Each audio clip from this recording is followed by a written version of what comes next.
Hello guys, কেমন আছো সবাই? আশা করি ভালো আছো। আমি তোমাদের এই গেমটার বিষয়ে একটা গল্প শোনাবো, ইমোশনাল গল্প। তোমরা সবাই একটু মন দিয়ে শোনো, গল্পটা শুনে হয়তো খুব ভালো লাগবে।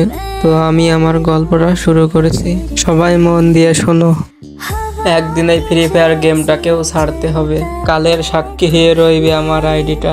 বৃদ্ধ বয়সে যদি এই গেমটা প্লে স্টোরের বুকে যদি থাকে, তাহলে নাতি নাতনিদের এই গেমের কিছু স্মৃতি বলে প্রতিটা রাত কাটিয়ে নেব। তাদের স্মার্টফোনে আমার ফ্রি ফায়ার আইডিটা লগ ইন করবো। গেমে ঢুকেই দেখবো আমার গেম ফ্রেন্ড গুলো অনলাইনে আছে কিনা, যাদের সাথে ঘন্টার পর ঘন্টা গেমে ঢুকে আড্ডা দিতাম। তখন দেখবো তারা অফলাইন, তখন চোখ দিয়ে পানি বেরিয়ে আসবে। নাতি নাতনিরা বলবে, কাঁদছো কেন দাদু? আমি বলবো, আমার ওই গেমের বন্ধুদের খুব মিস করতেছি, যারা আমি অফলাইনে থাকলে কল দিয়ে বলতো, দোস্ত তাড়াতাড়ি গেমে ঢোক, দোস্ত আজ র্যাঙ্ক পুরি দেব, দোস্ত ওরা কাস্টম চ্যালেঞ্জ দিছে।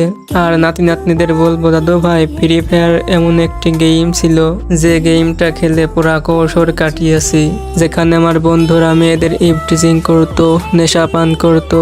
আমি এসব না করে এই গেমটা খেলেছি। এই গেমটা খেলার জন্য কত মায়ের বকা খেয়েছি, কত আব্বুর বকা খেয়েছি। সকালে ঘুম থেকে উঠে গেম নিয়ে পড়ে থাকতাম, একটু সময় পেলে গেমে ঢুকে যেতাম। তখন নাতি নাতরা বলবে, দাদু তুমি এই গেমটা খুব মিস করো তাই না?